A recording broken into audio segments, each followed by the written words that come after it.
It's sewing day today, which is why I'm wearing the dress that my mommy just finished for me. I'm going to start a new sewing project, which will be the first dress that I've sewn for myself. I'm using this pattern, which is this one, and we're using this fabric.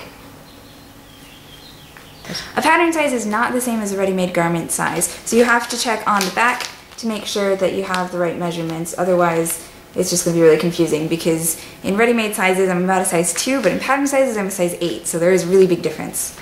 Here's the directions of the pattern, and right here it shows the different pieces of the pattern, and below that it says which piece goes with which view. This is the actual pattern full of parts that are just waiting to be cut out. This thing is so big, it's very cumbersome. I'm trying to figure out which pieces are the ones that I actually need to cut out, but it's difficult because this thing is bigger than me. Pretty much just hand it apart. Take the pieces that you know you're not going to need and toss them. These are all of the pieces of the pattern that I need to make my dress, so now we have to start pinning them to the fabric. So this shows the different cutting layouts that you're going to need to cut out your pieces with the best use of the fabric. The views 1A and 1B are for 2 different widths of fabric, which is why I need to measure my fabric pieces now. Yeah. My fabric is 44 inches wide, so I'm going to mark which cutting layout I'm going to use, because that way I won't get confused during the process. This cutting layout is done in 2 pieces. We're starting with this one, which is a folded piece of fabric. And it says that the selvages are on this side, which is the uncut edge when you buy your fabric from the fabric store. As you can see, I've started pinning down some of the smaller pieces along the edge. This double line means that it needs to be pinned right on the fold, because it's actually, after you cut it out, it's going to fold out so that it's twice as big. You want to make sure that the pattern is pinned right on the fold of the fabric, and that your pins are on the inside so that they're not in the way of your cutting.